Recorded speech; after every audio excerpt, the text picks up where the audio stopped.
नमस्कार जय हिंद दोस्तों, क्या हाल है सारे शेयर भाइयों के। कल मैंने एक वीडियो बनाई थी जहां पे मैंने एथेनॉल जो हमारे देश में चल रहा है गाड़ियों से रिलेटेड पूरा मुद्दा वहां पे कैसे में पागल बनाया जा रहा है उसके ऊपर मैंने बात करी थी। आज मैं आपको थोड़ी सी और डिटेल देने वाला हूं। एक नया बम फोड़ दिया गया है इंश्योरेंस कंपनी आईसीआईसीआई लोम्बार्ड के द्वारा।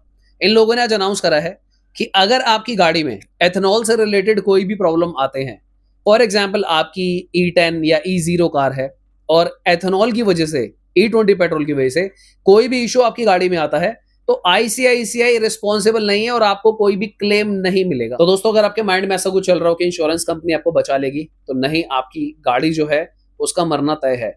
दूसरी तरफ मैं आपको एक ऐसी बात बताऊंगा, आपको सुन के ना ऐसा लगेगा कि यार हर कोई लूट रहा है। मारुति वैगन आर जो फ्लेक्स फ्यूल कार इन लोगों ने निकाली है, ठीक है, इसका जो लॉन्च प्राइस है वो आ चुका है। ये जो गाड़ी है 86,000 रुपीज, 86,000 रुपए महंगी है नॉर्मल वैगन आर से।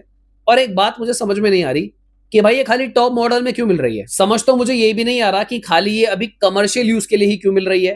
तो वो तो चलो खैर कोई बात नहीं, कमर्शियली मिल रही है अभी शुरुआती दिनों में, बाद में नॉर्मल भी आ जाएगी क्योंकि E100 कार्स भी आने वाली है, उसके बारे में मैं अभी आगे बात करूंगा। पर दोस्तों, ये क्या बात हुई कि आपने वैगन आर फ्लेक्सफुल निकाली और आप सिर्फ टॉप मॉडल ही दोगे उसका? मतलब फ्लेक्सफुल क्या है, ये कोई फीचर है? इससे क्या हमारे परिवार में कोई खुशियों की लहर आ रही है? किस बात का हम इसका एक्स्ट्रा पे कर रहे हैं भाई? एक तो पहले जब हम गाड़ी खरीदते हैं हम रोड टैक्स देते हैं, उसके बाद हम जीवन भर टोल टैक्स दे रहे हैं। मुझे तो समझ में ये भी नहीं आता कि भाई ये क्या सिस्टम चल रहा सारा का सारा। एक तो दोस्तों, आप सबसे पहले ना सब्सक्राइब करो, वीडियो को लाइक किया करो। अगर आप सब्सक्राइब करते हो तो हमें भी लगता है कि जो हम आवाज उठा रहे हैं लोगों के लिए उसका कोई मतलब है। क्योंकि दोस्तों, अगर आप सब्सक्राइब भी नहीं करोगे तो हमें कैसे पता चलेगा कि इन वीडियोस की कोई वैल्यू भी है। एक क्वेश्चन मेरे को बार बार आ रहा है कुछ टाइम से, वो ये भी आ रहा है कि मारुति ने जो गाड़ी बनाई है क्या ये E85 है? क्योंकि अब तो कल जो नितिन गडकरी है, इन्होंने जाकर साइन करा है किस पे? E100 कार्स के लिए। दोस्तों, हमारे पास जो प्रेस रिलीज आई थी ना मारुति की, उसमें साफ साफ लिखा हुआ है कि ये गाड़ी E100 फ्यूल पे भी चल सकती है। इनफैक्ट मारुति की वेबसाइट पर भी ये इन्होंने मेंशन किया हुआ है, तो इसमें कंफ्यूज होने की कोई जरूरत नहीं है। मैं आपको करेक्ट डिटेल दे रहा हूं कि क्या सच है। इस वीडियो के माध्यम से दोस्तों मैं ये भी बोलना चाहूंगा सारे कार मैन्युफैक्चरर्स को कि आप हमारे देश में, इंडिया के अंदर फ्लेक्स फ्यूल कार किट को लेकर आइए, ये नेसेसरी कीजिए। जो चार्ज लगता है हम लोग देने के लिए तैयार हैं, पर ऐसे ही हमारी गाड़ियां मर नहीं सकती। यहां पर कोई टाइम पास नहीं चल रहा, लोगों का मेहनत का पैसा लगा हुआ है। अगर एक ब्रांड कार में कुछ R&D करके फ्लेक्सिबल गाड़ी बना सकता है, सेम वैगन आर का टॉप मॉडल रख के थोड़ा पैसा बढ़ा के भी बेच रहा है, तो मुझे लगता है फ्लेक्स फ्यूल कार की किट लेकर आओ आप। अगर आप लोग मेरी बात से सहमत हो तो कमेंट करके रजामंदी दो, ताकि जो भी ये वीडियो को देखे उसको लगे कि हाँ भाई, लोग भी यही बात चाह रहे हैं। हालांकि इसकी कॉस्ट क्या होनी चाहिए इसके बारे में मैंने बहुत ज्यादा विचार नहीं करा है, वो आप लोग मैं चाहूंगा सोच के बताइए कि आपके हिसाब से कितनी कॉस्ट पड़नी चाहिए आपकी एग्जिस्टिंग कार को फ्लेक्स फ्यूल कार बनाने के लिए, ताकि आपकी कार जो है वो कबाड़ ना हो जाए। अपने विचार डालो। मेरा एक सवाल नितिन गडकरी साहब से भी है।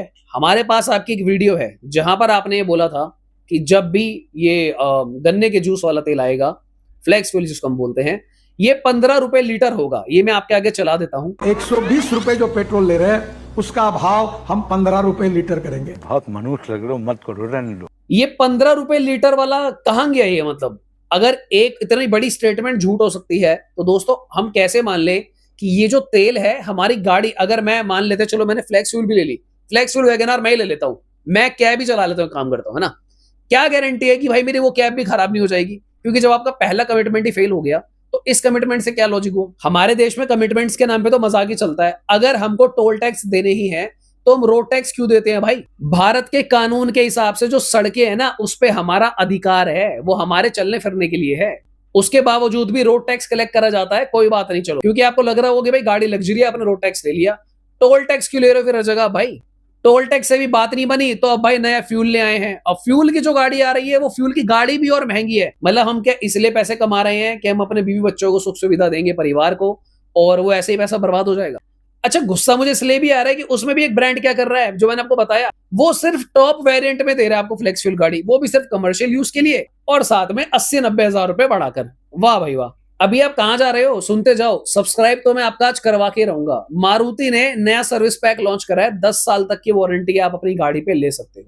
सुन के बहुत अच्छा लग रहा होगा आपको, पर दोस्तों इसमें अगेन एथेनॉल का कोई लॉजिक नहीं है। E20 पेट्रोल की वजह से अगर आपकी गाड़ी खराब होती है, फॉर एग्जाम्पल आपकी कोई भी गाड़ी है मारुति की पुरानी, आपने सोचा कि मैं ये वारंटी ले लेता हूं क्योंकि अब ये आपको ना सर्विस सेंटर में ऑफर करी जाएगी, क्या वारंटी ले लो मारुति की। कई सारे मेरे भाई बात ही नहीं कर पाते, वो शर्मा शर्मी में हाँ कर दोगे आप, और आप मन मन में सोच लोगे कि मेरी गाड़ी तो सिक्योर हो गई। आप अपनी मेहनत का पैसे से वो तेल डलवाते जाओगे। आपकी गाड़ी E10 है या फिर E0 है, E20 से अगर कोई भी डैमेज होता है तो ये मारुति की वारंटी भी काम नहीं करेगी, इसका कोई मतलब नहीं है, इट्स यूजलेस। तो ये सर्विस पैक जो एप्लीकेबल है वो कहाँ एप्लीकेबल है, जो बाकी जनसाधारण दिक्कतें आती हैं engine, gear box, clutch, lever, suspension वगैरह में, वहां पर ये एप्लीकेबल होगा। That is again subject to checkup कि आपने ढंग से ड्राइव करके उसको खराब करा है या फिर अब्यूज कर दिया गाड़ी को, जरूरत से ज्यादा पेल दिया। तो ये जो मारुति का नया वारंटी पैक आया है, इसको सोच समझ के लेना। अपनी गाड़ी का फ्यूल अगर आपको नहीं पता कैसे देखते हैं, आपकी गाड़ी के पेट्रोल लिड पे लिखा होता है कि E10 है या E20 है। कल मैं गाजियाबाद में तक फंक्शन में गया हुआ था, रास्ते में ना पेट्रोल पंप पे मैं पेट्रोल डलवा रहा था, ठीक है। तो वहां पर एक क्रेटा वाला भाई था जो सेकंड जेन क्रेटा है ना, जो अभी करंट वाली से पहले वाली। अब दोस्तों मेरी आदत क्या है, मैं पेट्रोल पंप पे ना पता नहीं मैं उतर ही जाता हूँ गाड़ी से, मैं अपने सामने पेट्रोल डलवाना पसंद करता हूँ, देखता हुआ कि भाई क्या चल रहा है।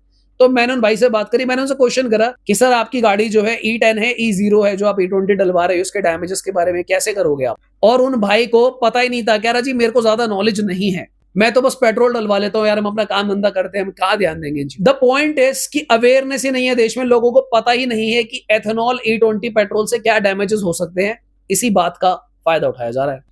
इस वीडियो को ज्यादा से ज्यादा शेयर कर देना ताकि आम आदमी को समझ में आ सके कि नुकसान क्या है। अभी 3 गाड़ियां ना नई आने वाली है। होंडा एलिवेट फेसलिफ्ट स्पाई हो गई है, सुनते रहना अभी। साथ ही में न्यू क्रेटा नेक्स्ट जनरेशन भी स्पाई हुई है, और उसी के साथ में न्यू किया सोनेट 2027 में आएंगी शायद, तो वो भी स्पाई हुई है। दुख की बात यह है कि कुछ नहीं पता कि ये जो गाड़ियां आ रही हैं E20 ही आ जाएगी फिर से, कि क्या होगा क्या नहीं होगा। पर दोस्तों होंडा की एक अच्छी बात ये थी कि होंडा बहुत वक्त पहले से ही E20 गाड़ियां बना रहे थे। ये लोग आई थिंक 2010 के आसपास से ही E20 कार्स बना रहे थे। Can you believe? जिन भी मेरे भाइयों के पास होंडा की कार्स हैं, आप सेफ हो फिलहाल। अगर आप E20 पेट्रोल डलवा रहे हो तो आपकी गाड़ी is good to go. Honda ने बहुत अच्छा काम करा था, and I am pretty much sure कि इनका जो एलिवेट आ रहा है नया फेसलिफ्ट, ये कुछ ना कुछ जरूर उसमें कर देंगे। मुझे होंडा से थोड़ी सी उम्मीदें हैं, क्योंकि एक कंपनी जो इतने साल पहले भी ये काम कर रही थी, तो अब दे आर रियलाइजिंग कि हाँ भाई देश में दिक्कत है फ्यूल की। तो मुझे लगता है शायद ये लोग या तो फ्लेक्स फ्यूल ले आए, या फिर देयर इज अ पॉसिबिलिटी कि एटलीस्ट ये E30 या जो भी लाना होगा ले आए। बाकी अगर नहीं लाते तो भाई इसमें क्या ही हम कर सकते हैं, ये तो आपके ऊपर है भाई। कार का कर दो फिर बहिष्कार, और क्या हो सकता है। बाकी रही बात क्रेटा नेक्स्ट जेन की और सोनेट की, इनका कोई अपडेट नहीं आया कि कौन सा फ्यूल पे आएंगे। तो जो कल मैंने पॉइंट उठाया था अपनी वीडियो में, मेरा मुद्दा अभी भी वही है। गवर्नमेंट कह रही है कि भाई E100 तक जाओ, E100 गाड़ियां आएंगी। अभी ऐसी न्यूज आ रही है कि E100 कार्स आने वाली है, विच इज ट्रू। मुझे लगता है कि इस साल के एंड तक शायद E100 कार्स आनी शुरू हो जाएं। तो मेरी सलाह में या तो आप लोग अभी वेट कर लो, या फिर आप ईवी खरीद लो, और जबरदस्ती में ईवी मत खरीदना कि कोई ऑप्शन नहीं है तो मैं ईवी ले लेता हूं। पहले आपको अपनी रिक्वायरमेंट्स को समझना है, चार्जिंग फैसिलिटी आपके घर में क्या हो सकती है, पूरी कॉस्ट निकालो। दिन की 30 से 50 किलोमीटर नहीं चलती तो ईवी लेने का मतलब है पैसे वेस्ट करना, क्योंकि ईवी पहले से ही 5-6 लाख रुपए महंगी आ रही है। सडनली देश का जो पूरा फोकस है वो एथेनॉल ब्लेंडिंग और फ्लेक्स फ्यूल पे हो चुका है। ये एक अच्छी बात है, इससे पोल्यूशन कंट्रोल में हो रहा है, हमारी डिपेंडेंसी भी कम हो रही है क्रूड ऑयल की। मुझे बहुत अच्छा लग रहा है सब जान के। पर लोगों के साथ जो अन्याय हो रहा है उसका क्या है भाई? वो क्वेश्चन अभी भी सेम है, 15 रुपए का क्यों नहीं मिल रहा है एथेनॉल? हमें सब्सिडी दो ना भाई। जिन लोगों की E10 गाड़ियां मर रही है, E0 गाड़ियां मर रही है, जिन्होंने भी कुछ साल पहले ली है, उनको सब्सिडी दो, कुछ मॉनेटरी बेनिफिट दे दो। हमें कुछ नहीं कर सकते तो भैया ब्रांड को बोलकर 4-5 सर्विस ही फ्री करवा दो, कुछ तो करवाओ यार, कुछ तो बेनिफिट दो ना। अगर आपने अभी भी सब्सक्राइब नहीं किया ना दोस्तों चैनल, तो सॉरी टू से यार, आप आवाज उठाना ही नहीं चाहते हो, और फिर जो हो रहा है मेरे ख्याल से सही हो रहा है, क्योंकि यार हम भी तब तक ये आवाज उठा सकते हैं जब हमें लगे कि यार कोई हमारे साथ खड़ा है। अगर आप लोग वीडियो को शेयर नहीं करोगे, खुद भी साथ में नहीं बात करोगे, कमेंट्स नहीं करोगे, तो मजा नहीं आएगा। ऑलराइट, हमने काफी सारी बातें कर ली दोस्तों, आज के लिए इतना ही। तो मिलते हैं फिर दोबारा किसी और दिन। Thanks for watching, bye bye, take care.